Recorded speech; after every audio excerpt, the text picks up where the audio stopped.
Hannah Arendt señalaba que la condena espiritual de nuestra sociedad consiste en la condición apátrida y desarraigada de las masas contemporáneas. Lo decía a medio camino entre las dos guerras mundiales, cuando hacía ya un siglo que habían hecho eclosión las migraciones multitudinarias que jalonarían lo que el gran historiador Eric Hobsbawm iba a denominar la era del capital. En concordancia con la condición también apátrida y desarraigada de los capitales, cuyo flujo errático no conoce fronteras ni naciones, los seres humanos comenzamos a movernos cada vez más rápido, dejando atrás nuestro terruño en busca de otro lugar para vivir mejor, o al menos para poder seguir viviendo. Por su carácter global y su escala masiva, cabría pensar el desarraigo como un factor clave del malestar en esta civilización que es la nuestra. ¿Lo es realmente? Es fundamental que no nos perdamos de entrada en esa débil sociología psicoanalítica que, como bien lo ha hecho notar Mauricio Tarrab, siempre suena un poco a parodia. En particular, deberemos preguntarnos si no habremos sucumbido al imperativo actual de buscar lo nuevo.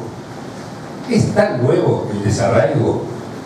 ¿Y acaso este es siempre fuente de malestar? No son malas preguntas, ¿verdad? Por eso, para hablarles del aparentemente tan moderno fenómeno del desarraigo, comenzaré por referirme a un antiquísimo par de historias que con seguridad todos ustedes conocen bien. Esas historias adquirieron la forma en que las conocemos casi al mismo tiempo, según parece, hace unos 2500 años, en las regiones que hoy corresponden a Grecia y Palestina, aunque con buen fundamento se conjetura que son reformulaciones de historias mucho más antiguas. Una de ellas es la historia que liga a Edipo con sus padres, Yocasta y Layo, que sobre todo conocemos gracias a la tragedia escrita por Sófocles. La otra es la relación entre Caín y su hermano Abel, incluida en el Génesis del Antiguo Testamento. Quédense tranquilos. Si bien mencioné a Edipo, no lo hice para referirme al complejo que Freud bautizó con ese nombre y que define uno de los modos en que suelen configurarse los primeros amores de los niños y las niñas, sino para subrayar un aspecto raras veces destacado de su historia, el de sus reiterados desarraigos.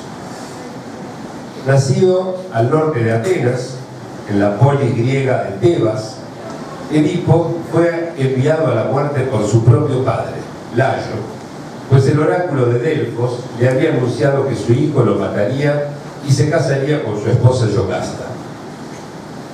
No obstante, el encargado de ejecutar la orden se apiadó de él y lo entregó a un pastor. Así llegó Edipo al puerto de Corinto, situado a varios días de caminata desde Tebas, donde pronto fue adoptado por los reyes locales. Sufrió así un primer desarraigo, al que siguió otro cuando, de joven, tras consultar en Delfos el mismo oráculo que Layo, intentó escapar a su destino, evitando volver a Corinto y dirigiéndose a Tebas, donde su destino al final se cumplió. Tras ello, enviado al exilio por él mismo, caminó junto a su hija Antígona varios días hasta llegar a su residencia final en la ciudad de Colono. Ese fue entonces su tercero y último desarraigo. Edipo, de los pies hinchados, eso significa Edipo, fue entonces un famoso desarraigado antiguo. Y es interesante observar que la tragedia, escrita por Sófocles, vio la luz, además, en la Atenas del siglo de oro, época en la cual se puso en práctica la ley del ostracismo, una forma de destierro que condenaba al exilio por 10 años a ciertos ciudadanos, generalmente gobernantes. No hay duda de que 25 siglos atrás el desarraigo existía, aunque era un fenómeno raro y se lo vivía como un mal, e incluso como un castigo. Por la misma época, pero 2000 kilómetros al oriente de Atenas, los escribientes del pueblo judío que volvía del exilio babilónico a la tierra prometida, dos desarraigos masivos en apenas 50 años, se abocaron a redactar el primer libro de la Biblia, el Génesis. El comienzo de su cuarto capítulo se narra en apenas 18 versículos la trágica historia de Caín, primogénito de Adán y Eva, y de su hermano Abel. De muchachos, estos hermanos se dedicaron a oficios diferentes. Caín a la agricultura y Abel a la ganadería. Pero las ofrendas aportadas por Caín no agradaban a Dios, que en cambio sí apreciaba las brindadas por Abel. Y esta caprichosa discriminación indignó a Caín, que mató a su hermano y quiso ocultar su crimen a los ojos de Dios. Como castigo, éste lo condenó a ser un errante y un extranjero de por vida. Es decir, que en esta historia el desarraigo eterno, peor que la expulsión del Edén sufrida por Adán y Eva, también es valorado como una de las peores desgracias. Estas dos historias nos servirán para matizar nuestras consideraciones acerca del desarraigo y para erradicar de ellas cualquier tentación de considerar que el modo de valorar negativamente el desarraigo tenga razones biológicas o traduzca ventajas evolutivas, cosa que he leído por ahí. En efecto, los seres humanos somos nómades por naturaleza. Así lo fueron nuestros ancestros homínidos durante 2,5 millones de años. Así lo hemos sido durante 300.000 años de nuestra existencia de Homo sapiens. Y solo hemos dejado de serlo parcialmente desde que descubrimos la agricultura, es decir, desde hace apenas 10.000 años. El consiguiente sedentarismo posibilitó el arraigo e hizo que la construcción de viviendas duraderas dejase de ser una estupidez para convertirse en una buena idea. Y así los asentamientos estables dieron origen a las primeras ciudades. Si la errancia fue la regla y no la excepción en la historia de la humanidad, y el desarraigo fue una posibilidad que nunca dejó de existir para ella, ¿qué es entonces lo verdaderamente nuevo en este asunto? Aquí debemos mirar las cosas más de cerca y distinguir entre sí diversos aspectos del desarraigo, o más bien, diversos tipos de desarraigo. Es que hasta ahora únicamente hemos considerado el desarraigo desde el punto de vista espacial, como un mero cambio de ubicación geográfica. Y sin embargo, quizás no sea esa la variable más relevante del fenómeno. En verdad, el hombre nómade llevaba consigo a su familia y a todo su grupo social, y con ello se llevaba también sus costumbres, su cultura y su lengua. Se transportaban de un lado al otro. Lo único que no llevaba de un lugar a otro era el suelo en que vivía. Y dado que no lo abandonaba porque sí, ni por obligación, sino en busca de mejor clima y en general de mejores condiciones de vida, dejarlo atrás no podía tener el valor de un sacrificio o de una pérdida. Más bien, lo contrario. La migración no implicaba ruptura alguna de los lazos libidinales, sociales y culturales que se trasladaban con la gente de un lado al otro. Si pasamos ahora a la época de las sagas de Edipo y de Caín, ¿qué es lo que cambia? Veámoslo en detalle. El primer desarraigo de Edipo, recién nacido, implicó la ruptura con todos sus familiares. con los cuales no había tenido tiempo de establecer ningún lazo libidinal, recién acababa de nacer. Sin embargo, el mundo simbólico de Corinto, situado a 90 kilómetros de Tebas, no debía de ser muy distinto del tebano, un mundo del que además difícilmente él haya conservado registro alguno. O sea que vivir el desarraigo cultural era imposible también para él. De hecho, ambas polis, ciudades, compartían la lengua, los dioses y el crucial oráculo. Por lo tanto, en Edipo, el inicial desarraigo geográfico no entrañó un desarraigo libidinal ni tampoco un desarraigo simbólico. En cambio, cuando abandona Corinto, donde estaban con sus padres adoptivos, ¿sí? Cuando abandona Corinto y vuelve a Tebas, un desarraigo libidinal acompaña al desarraigo geográfico y es además muy doloroso para él. Ese desarraigo sí es tremendamente doloroso, porque deja a quienes eran sus padres, precisamente para que no se cumpla el destino, ¿sí? Para no matar a su querido padre y no terminar acostándose con su respetada madre, ¿no? Por horror, entonces, al vaticinio oracular, Edipo se ve obligado a dejar atrás a sus padres, también a sus amigos y a todos sus allegados. O sea, es un verdadero desarraigo doloroso. Por último, cuando, después de haber consumado el destino anunciado por el oráculo, arriba, ya ciego, se había lastimado los ojos, ¿sí? Arriba a Colono, él ya ha sufrido los tres desarraigos al mismo tiempo. Primero, el desarraigo geográfico, que lo traslada más o menos son 60 kilómetros al sudeste de donde estaba, ¿sí? Hasta ese suburbio de Atenas que se llama Colono. Existe todavía. Ese desarraigo geográfico es el de menor importancia, y acaso apenas sirva como un modo de escenificar o de representar los otros dos desarraigos que sí cuentan. Segundo, el desarraigo libidinal, en la medida en que afronta al mismo tiempo el duelo por la muerte de quien él creía que era su padre, el de Corinto, el adoptivo, ¿sí?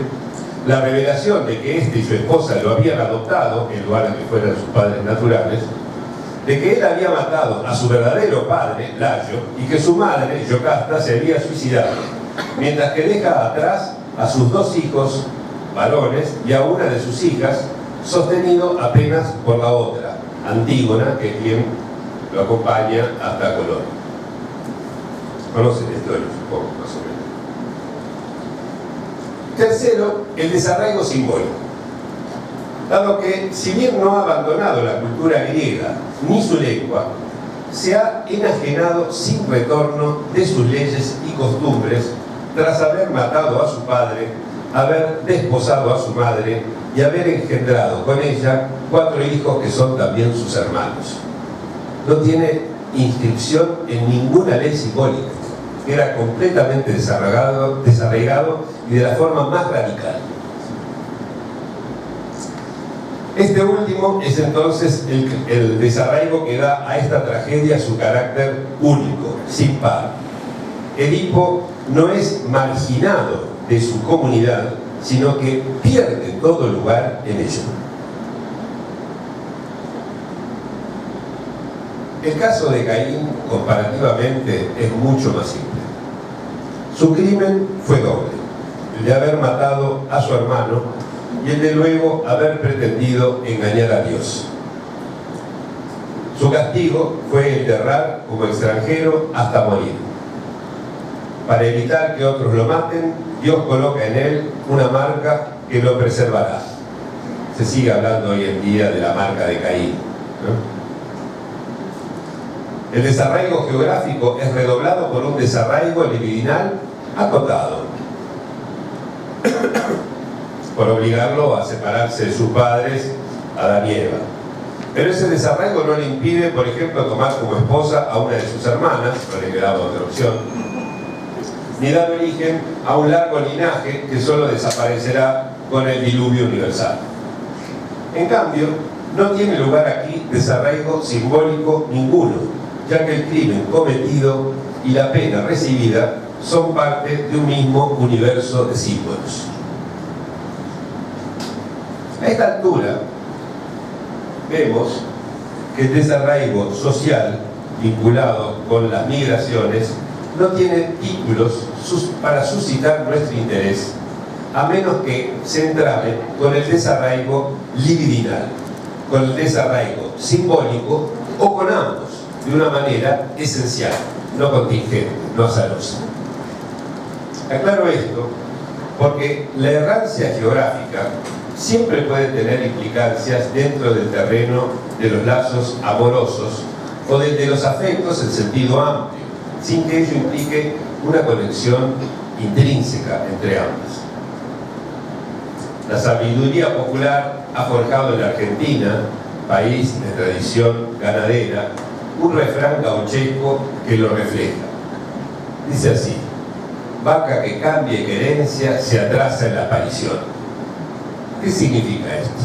Hay que traducir del gauchesco al castellano. Querencia es el terreno de crianza, el lugar donde pastan originariamente las vacas. No sé si se dice así acá también. ¿Sí? Algunos dicen que sí. Bien. Parición es el alumbramiento, el momento de parir. ¿Sí? Entonces, vaca que cambie querencia se atrasa en la aparición significa que constata un hecho verificable, que es que las vacas obligadas a abandonar su campo natal tardan más tiempo en tener crías. O sea que ahí se ve una conexión entre un tipo de desarraigo, el geográfico, y otro tipo de desarraigo que es el libidinal. Y esto se toma como metáfora de lo que ocurre con los seres humanos.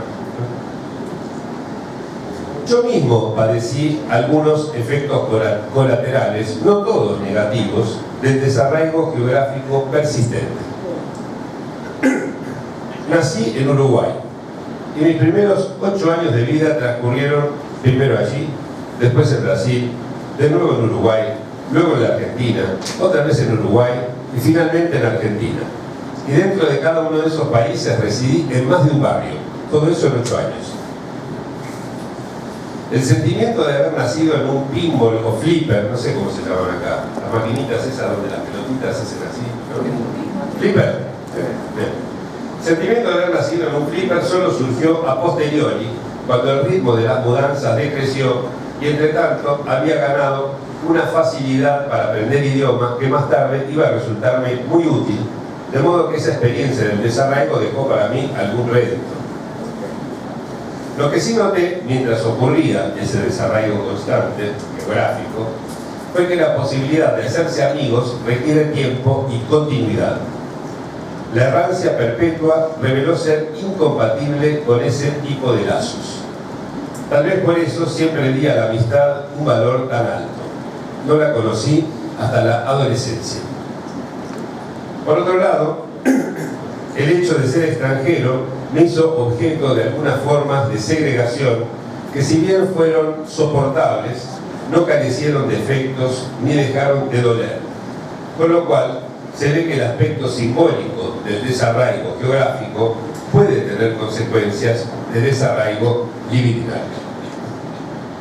Dicho esto, queda claro que más allá de las 3 formas del desarraigo, que más allá de que las 3 formas del desarraigo puedan enlazarse entre sí por mera coincidencia o bien por nexos causales, distinguirlas constituye un buen punto de partida para abordar el desarraigo social y además nos prepara para no prejuzgar que toda forma de desarraigo sea perjudicial.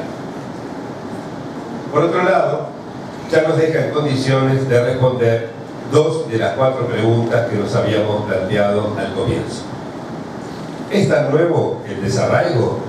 En absoluto. ¿Y es el desarraigo siempre fuente de malestar? Tampoco. Solo nos quedan sin responder las otras 2. ¿Es realmente el desarraigo un factor clave del malestar en nuestra civilización? Y la otra, ¿qué es lo verdaderamente nuevo en este asunto?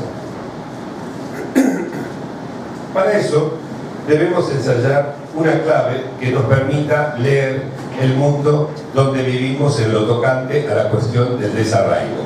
Y ella puede provenir de la sagaz mirada de alguien como Hobsbawm, el historiador. Ustedes recordarán que al comienzo dije que él fue uno de los que señaló que el carácter masivo e incesante de las migraciones contemporáneas está fuertemente relacionado con la desaforada expansión del capitalismo. Y tampoco habrán olvidado que Hannah Arendt subrayaba el carácter apátrida y desarraigado de las masas contemporáneas, reflejo y consecuencia a su vez del carácter apátrida y desarraigado del capital. Ambas cuestiones sugieren explorar el desarraigo desde la perspectiva del efecto que el capitalismo tiene en cada uno de sus tres tipos.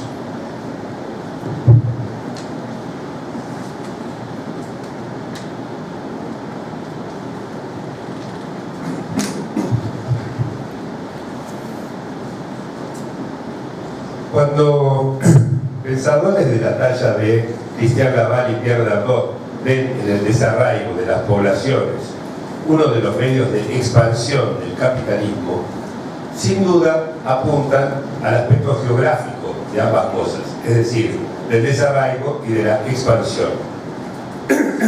Sin embargo, permítanme volver a ese imperativo actual que, como dije, empuja a buscar siempre lo nuevo. Si lo juzgamos como es debido, o sea, por sus consecuencias, es fácil deducir que el imperativo de lo nuevo proviene del sistema capitalista. Lo nuevo, lo nuevo, lo nuevo. En efecto, ese imperativo tiene dos consecuencias simétricas y opuestas que inciden en el malestar contemporáneo. Una es la proliferación de lo perecedero y la aceleración de la obsolescencia. Todo se vuelve rápidamente viejo. Y la otra es la desvalorización de lo que enlaza con el objeto y con el otro, dado que todo lazo estorba la posibilidad de gozar de lo nuevo. El resultado es la multiplicación astronómica de objetos en un mundo lleno de consumidores y vaciado de lazos libidinales a consecuencia del empuje a la transitoriedad de los vínculos en general y de los lazos amorosos en particular. Las relaciones sin compromiso son hijas del capitalismo. Si la cultura ofrece los objetos como descartables, estos no pueden constituir depósitos estables de goce, ni su pérdida debe desencadenar el trabajo del duelo. Como entre tales objetos se encuentra el partener, el régimen de goce capitalista puede dejar al sujeto en soledad. Esto significa que, si bien hemos visto que el desarraigo geográfico no tiene por qué ir acompañado de un desarraigo libidinal, el aparato capitalista suelda ambas cosas, que antes no tenían por qué estar conectadas entre sí. ¿Y qué ocurre con el desarraigo simbólico? Lengua, dioses y en general cultura pueden cambiar o no con la migración, de modo que ésta no parece tener correlación con aquel. Sin embargo, el modo capitalista predominante ha tomado la forma neoliberal que hace 20 años George Soros caracterizó como fundamentalismo de mercado y cuya realización requiere el complemento de lo que llamaré la desligadura del trabajador, o sea, el aflojamiento o aniquilación de cualquier atadura que impida al mercado arrastrarlo según su conveniencia, para lo cual, además de conservar ese elevado índice de desocupación que permite mantener bajo el salario mínimo, lo que Marx llamaba el ejército de reserva proletario, hay que fragilizar los contratos de trabajo, inhibir o prohibir la agremiación y desmantelar las protecciones sindicales. En otras palabras, tenemos música. En otras palabras, el capitalismo contemporáneo ataca sistemáticamente todos los lazos simbólicos propios de las relaciones laborales, de manera tal que la forma simbólica del desarraigo pasa a estar en cierta medida correlacionada con la migración masiva. Además, la precariedad de los lazos laborales y la exacerbada movilidad de los trabajadores entre empresas o entre puestos de trabajo dentro de las empresas mina las formas amistosas, identificatorias u otras de los lazos entre pares. Y esto añade al desarraigo un inequívoco componente libidinal. ¿Qué hemos averiguado hasta ahora? Primero, que las migraciones masivas no son una novedad ni un mal en sí. Segundo, que el aspecto geográfico del desarraigo es tan antiguo como la humanidad y carece de relevancia para nosotros. Tercero, que lo que sí puede constituir una verdadera fuente de malestar es el desarraigo libidinal y el desarraigo simbólico, que son relativamente independientes entre sí y también independientes del desarraigo geográfico, si bien pueden, bajo ciertas condiciones, sumarse o combinarse. Y cuarto, que por lo tanto conviene no tratar el desarraigo social como un fenómeno unitario, sino como la combinación de diversas formas de desarraigo que, además de independencia recíproca, presentan significaciones y valores que no son necesariamente negativas para aquellos a quienes conciernen. En mi propio caso, por ejemplo, esto me posibilitó, con la llegada de la adolescencia, preferir el desarraigo libidinal antes que el geográfico, es decir, dejar de acompañar a mi familia en sus interminables migraciones a fin de echar raíces en un lugar y de revertir el perpetuo desarraigo simbólico. Por otro lado, las últimas preguntas que nos faltaba responder eran si el desarraigo es un factor clave del malestar actual y qué es lo verdaderamente nuevo en este asunto. Esto nos llevó a destacar el modo que ha tomado la expansión capitalista y así descubrimos, y este es nuestro quinto punto, que su sistema, y en particular la forma neoliberal que ha tomado, enlaza entre sí las tres formas del desarraigo que, entre otras circunstancias, podían ser mutuamente independientes. La subjetividad, ¿lo siguen hasta aquí? Sí, claro. Esa es la novedad. La subjetividad moderna, así modelada por el sistema capitalista, presenta hoy una configuración que Marcelo Barros coincide con Hannah Arendt en caracterizar como apátrida y desarraigada. Y Jacques Miller observa que la disolución de las comunidades, de la familia ampliada, de las solidaridades profesionales y del pueblo, generaliza el desarraigo. Y las nuevas familias, sectas y asociaciones que intentan recomponer algunas formas de comunidad no impiden que el desarraigo se vuelva constitutivo del ser social. En definitiva, el capitalismo, por atentar contra todos los lazos sociales, que tal como lo señaló Jacques Lacan, están hechos de palabras, ha hecho del desarraigo la condición normal del sujeto, por así decirlo. La revolución en las comunicaciones ha coincidido, pues, con la incomunicación social generalizada.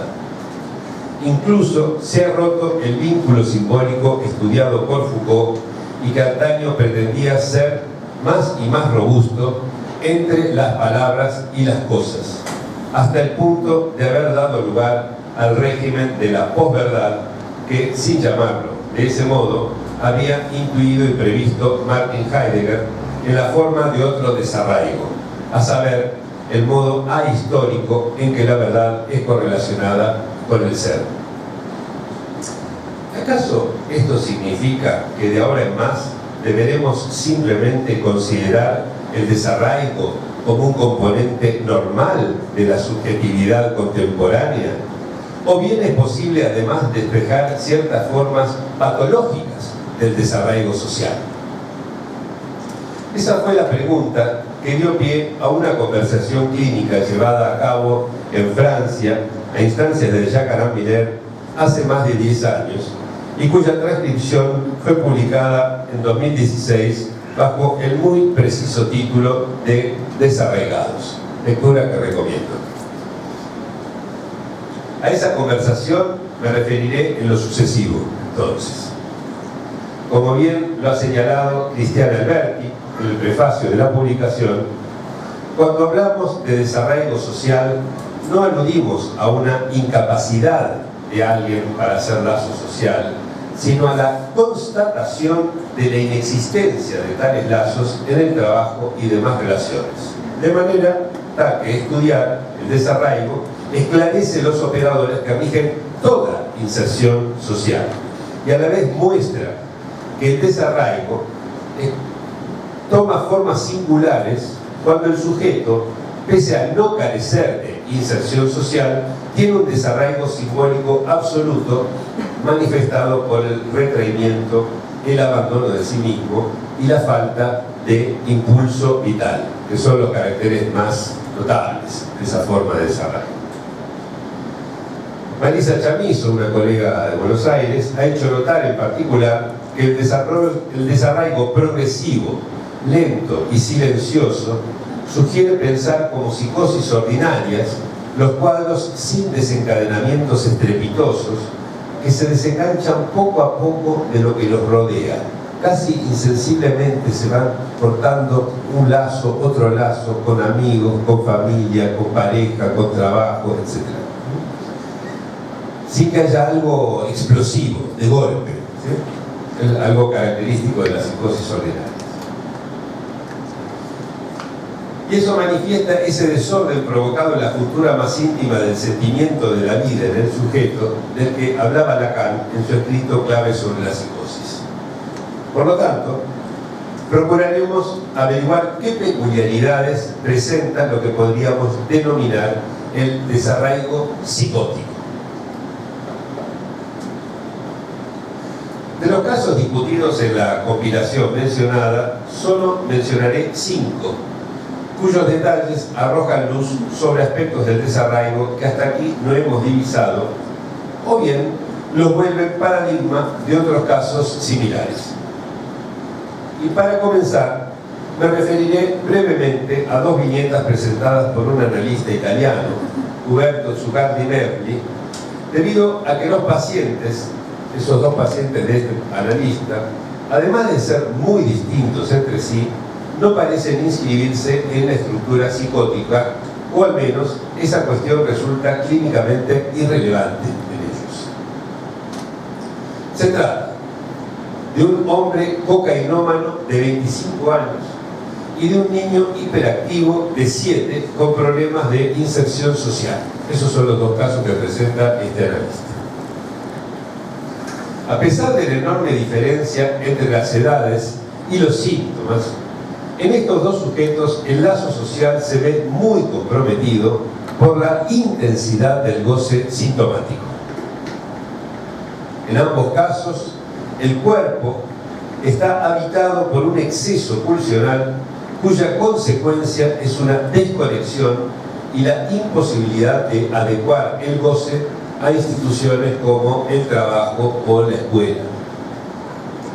El desarraigo social se asocia aquí con un empuje ilimitado al goce, con un caos de las identificaciones, con la ausencia de padre o subrogados paternos y el consiguiente rechazo de la autoridad que les dificulta hacer lazo en general y forjar una transferencia analítica en especial. Pero, ¿qué es lo que verdaderamente nos enseñan los casos de estos 2 sujetos? Porque, al fin y al cabo, el empuje ilimitado al goce, el caos identificatorio, la ausencia de la función paterna, sus efectos de rechazo de la autoridad y la dificultad para hacer lazos podrían ser tomados como característica de la subjetividad contemporánea y no como rasgos sintomáticos. Si eso ocurre por doquier. ¿Acaso nuestra época no se caracteriza por el empuje al goce, por gozar de todas las formas posibles, más y más, todo el tiempo, ilimitado? ¿Acaso la caída de los significantes amo victorianos no han traslocado las identificaciones que organizaban la cultura. Hoy lo discutíamos en la inauguración de la biblioteca. ¿Acaso la función paterna no ha sido puesta contra las cuerdas y convertida en una especie en vías de extinción? ¿Acaso el cuestionamiento de toda forma de autoridad no es un signo universal de los tiempos que corren? ¿Y acaso no hemos dicho que la dificultad para hacer lazos es la tónica en un mundo organizado por el sistema capitalista? O sea, todo lo que está diciendo este analista sobre esos dos pacientes se puede aplicar a la generalidad del mundo en el que vivimos. ¿Dónde está lo especial? Por lo tanto, ¿cómo podemos distinguir de aquello ligado al modo estándar y actual de la subjetividad lo que corresponde a la dimensión singular del síntoma? Ni los dos casos mencionados, ni la discusión ulterior permiten averiguar. Y esto, lejos de ser un resultado lamentable, nos deja dos saltos de saber inestimables.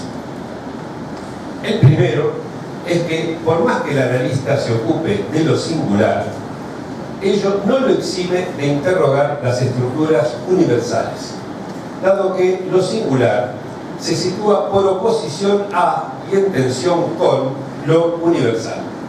Es decir, que no entra en ninguna categoría particular que incluya a otros. A diferencia de lo que ocurre en la ciencia y en la medicina, donde el caso particular está incluido en la categoría patológica universal, para el psicoanálisis, que no se ocupa de lo particular, sino de lo singular, lo universal no es la primera localización del caso, sino un indicador de dónde no se encontrará lo singular del mundo. Dónde no está. El segundo salto de saber que nos dejan las viñetas comentadas se relaciona con el anterior. En ambos casos vimos que el analista determina la existencia de un desarraigo simbólico. ¿Significa esto que ese sea el diagnóstico que cuenta? De ningún modo. El único diagnóstico que cuenta para el analista es el realizado por el sujeto. Solo él está en posición de establecer dónde paga en exceso por su modo de gozar. Y además de que ese es el único modo de situar el síntoma, no hay otra cosa que justifique nuestra acción analítica, como bien lo señaló Lacan. Por lo tanto, ni cocainómano ni hiperactivo definen algo relevante en cuanto a los pacientes a los cuales se ha adosado ese calificativo, a menos que ellos mismos sitúen allí el síntoma que procuran modificar, reducir o erradicar.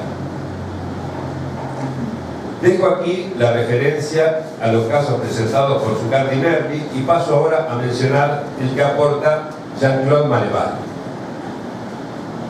Aquí tampoco es relevante averiguar si se trata de una estructura psicótica o no, pero elegí comentarlo porque muestra que hay formas de desarraigo que pueden presentar para alguien ciertas excepciones cuya significatividad para el diagnóstico es mucho mayor que la generalidad de los desarraigos efectivamente constatables en el caso. Presten atención.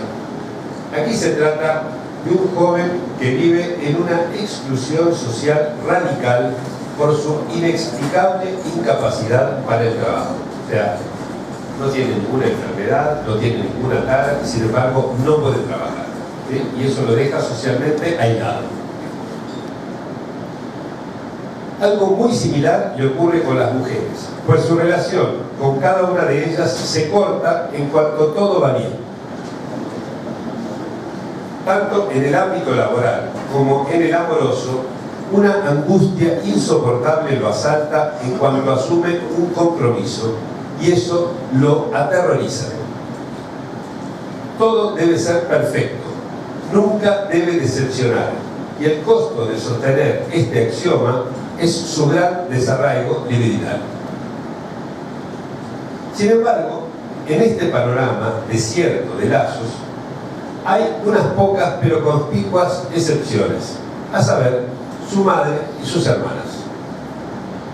Estas mujeres, según el paciente, lo pisotean. Textualmente dice: no tengo dignidad de hombre con ellas, me juzgan permanentemente, no me respetan y sin embargo me siento forzado a serles fiel. Un momento.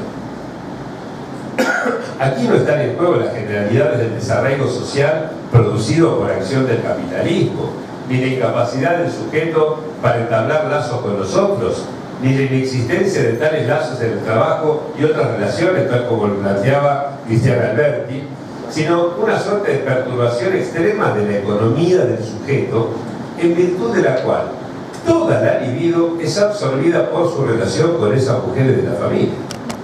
Lógico, no le queda disponibilidad para otra cosa. Esta fidelidad forzada, este arraigo excesivo, tiene todos los títulos para constituir el diagnóstico subjetivo, que es el que buscamos, y para hacer entonces lo que orientará la acción analítica. Aquí, el desarraigo no es el síntoma, sino la consecuencia del síntoma, que es un arraigo hipertrófico y degradante. Nos quedan todavía otros dos casos, y estos sí permiten captar la especificidad del desarraigo en las formas psicóticas de la estructura. En uno de ellos, el síntoma incluye un componente paranoico y en el otro, uno melancólico. Pero ninguno de los dos presenta un desencadenamiento típico con presencia de fenómenos alucinatorios o construcciones delirantes, de manera que ambos podrían inscribirse nuevamente en la categoría aún difusa de la psicosis ordinaria.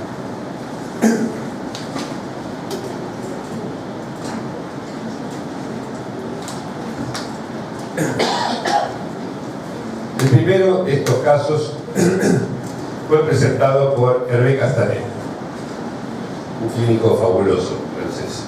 Se trata de un hombre de 45 años cuyo desarraigo social evoluciona de una forma característica.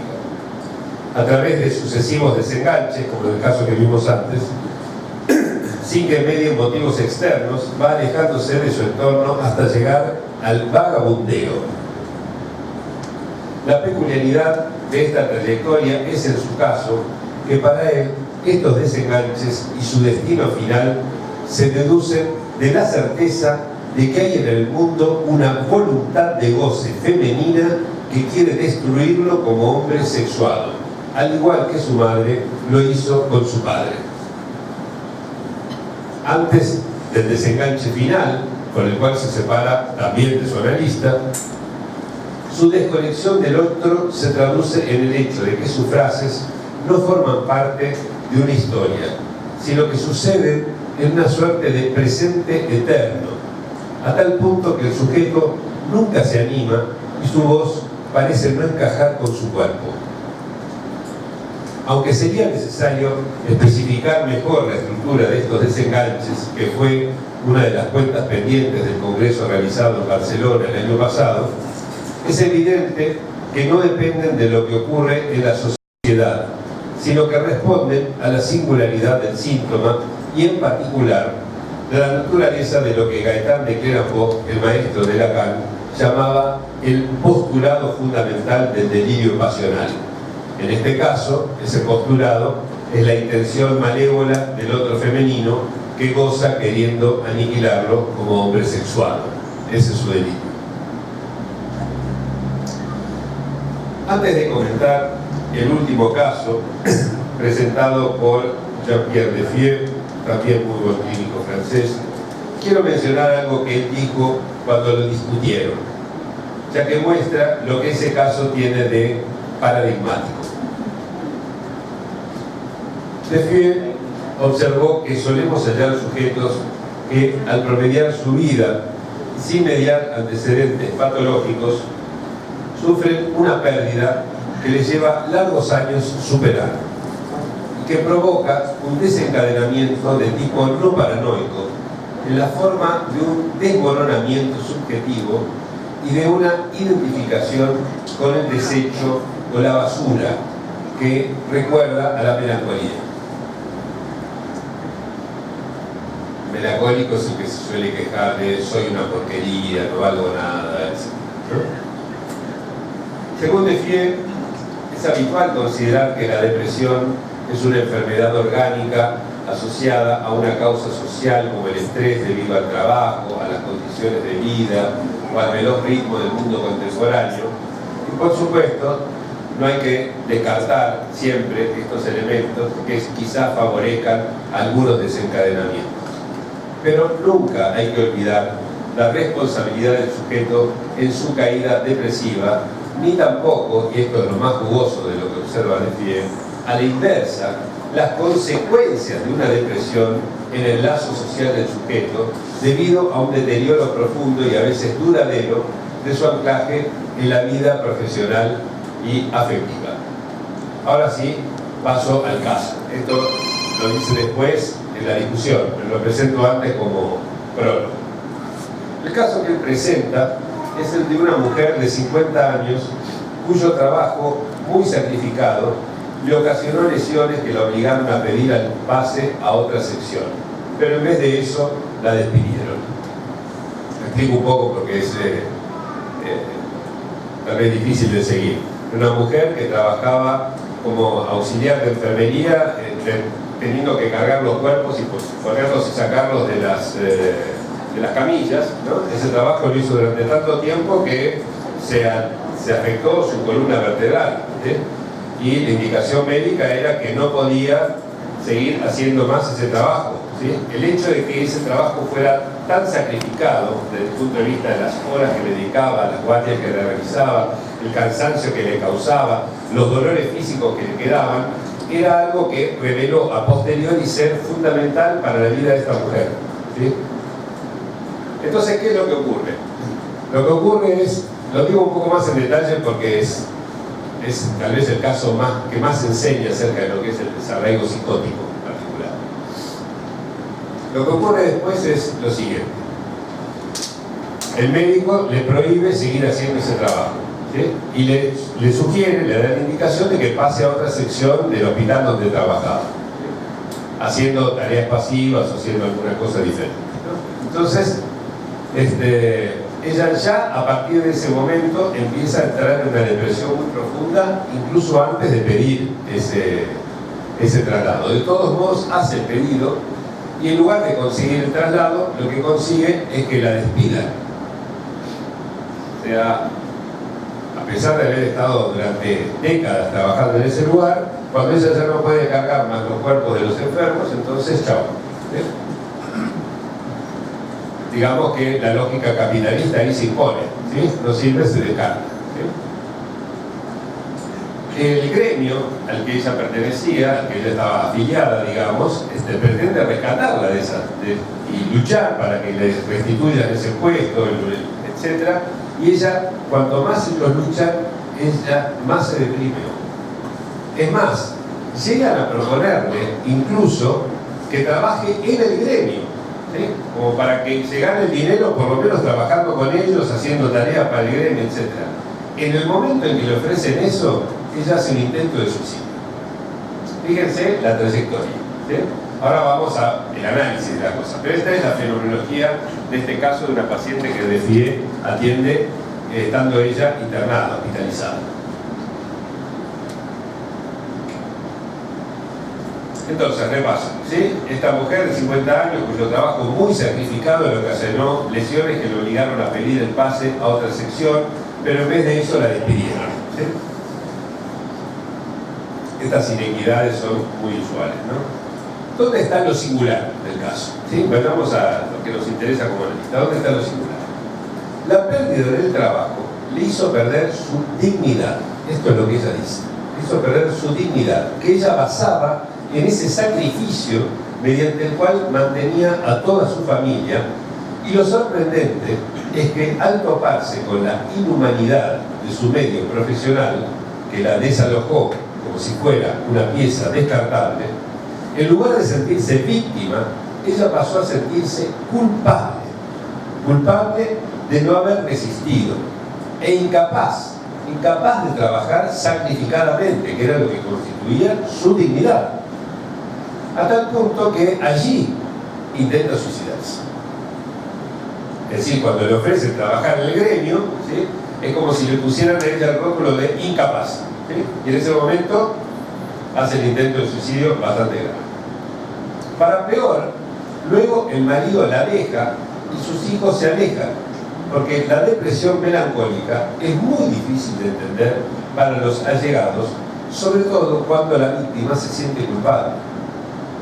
Causa un rechazo espantoso en todos los allegados.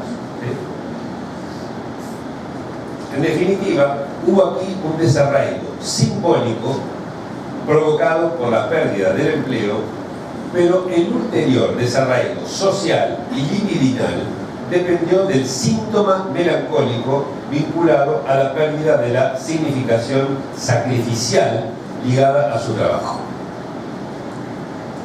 Los ejemplos que elegí pueden dejarles la impresión de que todo desarraigo es malo o debería ser evitado.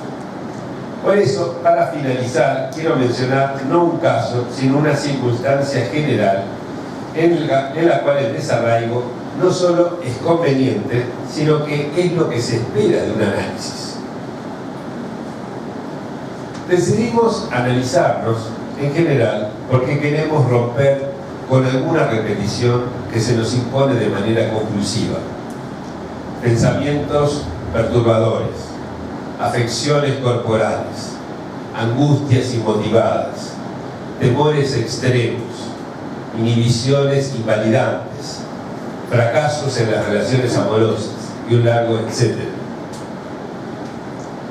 Por lo general, el análisis reduce esos diversos malestares que se repiten a una estructura fundamental, cuyo nombre aquí no importa, pero que tiene una función similar a la de un molde.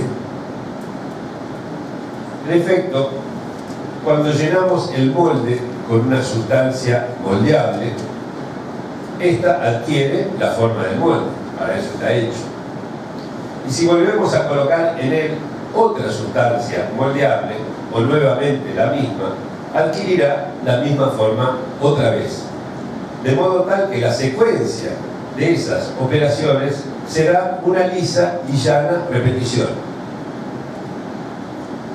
Algo similar ocurre con quien padece un malestar que compulsivamente se repite. Pueden cambiar para él las circunstancias, los objetos y las personas, pero lo que ocurre siempre tiene la misma forma. Y tanto que el sujeto puede llegar a considerar que ello es parte de su ser o que esa repetición es su destino, o ambas cosas a la vez. Por ejemplo, una persona empieza una relación de pareja y termina padeciendo la infidelidad de su partener. ¿Sí? Corta la relación, empieza con otra pareja y termina padeciendo la infidelidad de su partener. ¿Sí? Y así sigue. ¿Sí? Entonces puede venir al análisis con la idea de: yo creo que nunca voy a poder tener un hombre para mí solo, por ejemplo, ¿no? Es bastante habitual. La idea es: esto es parte de mi ser o este es mi destino. ¿Sí? Y quien va al análisis es porque no está convencido de aceptar que eso sea parte de su ser, o no quiere que ese sea su destino, quiere cambiar algo. Pero siempre viene, sobre todo, por el sesgo de la repetición. Cambian los personajes, cambian las circunstancias, y sin embargo hay una forma que se repite. ¿Sí? Entonces el análisis lo que hace es, en primer lugar, reconducir todas esas cosas a un molde único, ¿sí? Que da la forma igual a todas las circunstancias variables. Les puedo decir, el nombre técnico es el de fantasma, ¿sí? Pero no es el fantasma.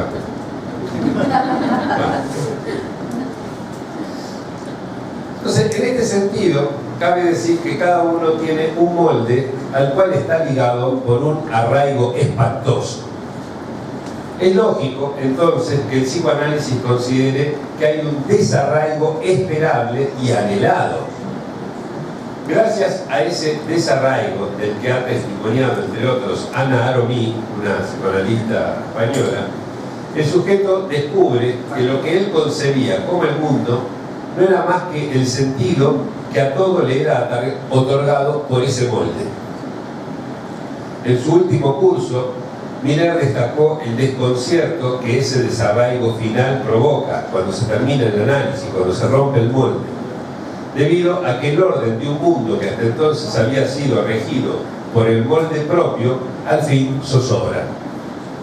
No obstante, ese desarraigo es ampliamente compensado por el grado de libertad que así conquista el sujeto. En última instancia, esa libertad nos vuelve posible el goce de la vida, nada menos que eso.